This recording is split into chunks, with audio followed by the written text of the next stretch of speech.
What's going on, ladies and gents? I'm Kimberlina, and I went to LA again. I got back on the 11th earlier this month, which was a little while ago now. I would have uploaded a video a bit sooner, but I actually caught COVID while I was in the US. And I didn't start to experience any symptoms until after I got back, so I've been sick ever since. Luckily, I've taken another COVID test recently and it came up negative, so I'm feeling better again. So I'm ready to make videos again. So this was my second time traveling to LA. The first time I went to LA was earlier this year with my dad, and I actually made a small compilation of 4 videos describing my adventure. In my 4th and final video, where I talked about the Crank gameplay show, I summarized my journey by mentioning that I enjoyed my time in LA so much that I was planning on revisiting again sometime in the near future. But when I mentioned this, I didn't realize how soon this was actually going to happen. I went back to LA much sooner than I originally anticipated. And the reason for this is that yet another YouTuber whom I really like is also doing a tour around the US, including LA. But instead of it being Ethan Nestor, this time it was Dan Everdan, a co-host of the Game Grumps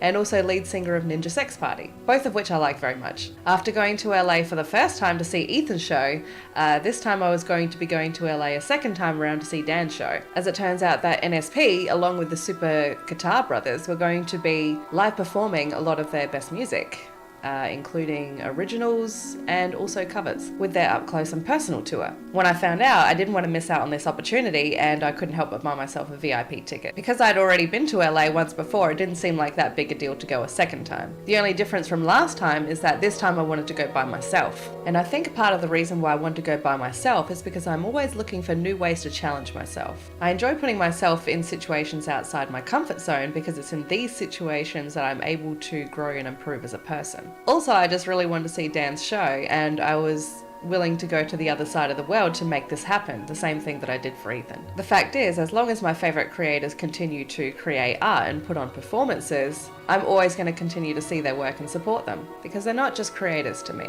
These are people that I love and care about on a deep and personal level. I'm drawn to these people through a strong sense of familiarity. I'm able to identify with who they are as people because I recognise their same dreams and passions within myself. Just like them, I have dreams of my own that I'm pursuing for my own reasons, and I'm not going to rest until I reach them. And although I don't know them personally, they do mean a lot to me because they encourage me to be the best version of myself, live my best life, and do what truly makes me happy. Creators like Dan and Ethan remind me of who I am and the type of life that I'm fighting to live for. These people have done so much for me already, and I want to show my love and appreciation by supporting them however way that I can. So I obviously had a fantastic time. I stayed at the Lowe's Hollywood Hotel again, but instead of going to the Fonda Theatre, I ended up going to the Montalban to see the show. Just like with any other show, we obviously weren't allowed to take any photos or recordings of the performance, with the exception of one part near the end of the show during the song Hey Jude by the Beatles. And here's a little sneak peek.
Overall, it was a fantastic time. It left me feeling very emotional, and as usual, it gave me a lot to think about in terms of my own channel. I've come to realise I create much better content when I'm feeling happy, and I usually feel the happiest when I'm able to be the most impulsive and spontaneous in the type of content that I choose to create. So I'm going to be doing more of that in the future. To summarise this video, I'm very grateful that I was able to go to LA a second time to see this incredible performance. It's something that I won't soon forget about, and I'll always look back on this experience with fond memories. But with all the excitement over and done with for now, it's time to create more videos for you guys. So thanks for listening, and I'll see you guys again very soon. See you later.